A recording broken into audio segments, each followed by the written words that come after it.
КамАЗ 54901, 2023 год выпуска. В общем, ситуация такая. У нас появился стук в правом нижнем углу, вот здесь вот под кабиной. Сначала не могли понять, что это стучит.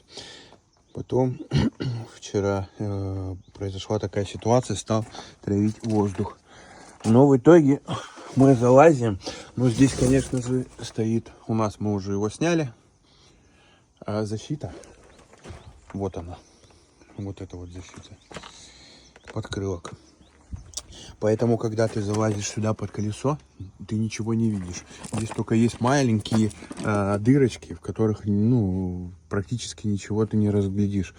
Но мы умудрились вот здесь вот, когда дверь открываешь, через вот эту дырочку, у нас вот просто было ДТП, немножко покоцали, нету защиты.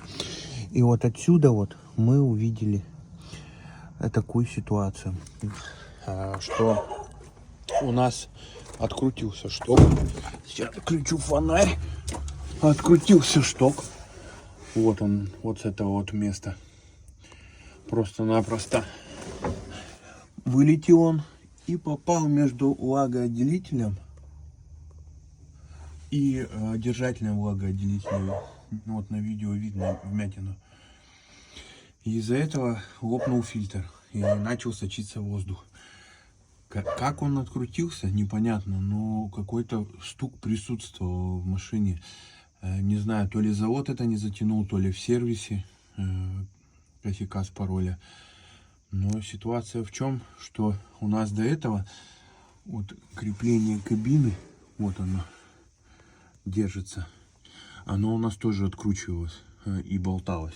Поэтому не знаю, это может быть сервисники, потому что машина 23-го года, она была в сервисе, ей снимали двигатель, меняли бугельные болты по гарантии, потому что болячка КамАЗов 23-го года, у них обрывают бугельные болты и приходит хана двигателю. Поэтому если у вас появляется какой-то стук под кабиной в правой части, то залазьте, смотрите, это либо гидроцилиндр подъема, мы уже его тоже сняли.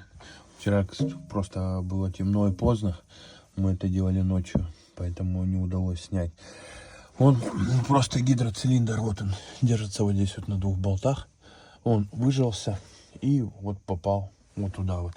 И проблема еще в чем? То, что были шланги порваны, так как гидроцилиндр попал между рамой и, ну, не рамой, а креплением воздухоотделителя, воздухоосушителя, и повредил шланги. Из-за этого мы не могли его ни спустить, ни поднять, ничего сделать. Пришлось это делать вручную. Как бы заняло это у нас время около часа, чтобы достать этот гидроцилиндр. Поэтому, если у вас появляется стук, внимательно обращайте вот на эти вот болты, вот на эти вот, они откручиваются, и на гидроцилиндр.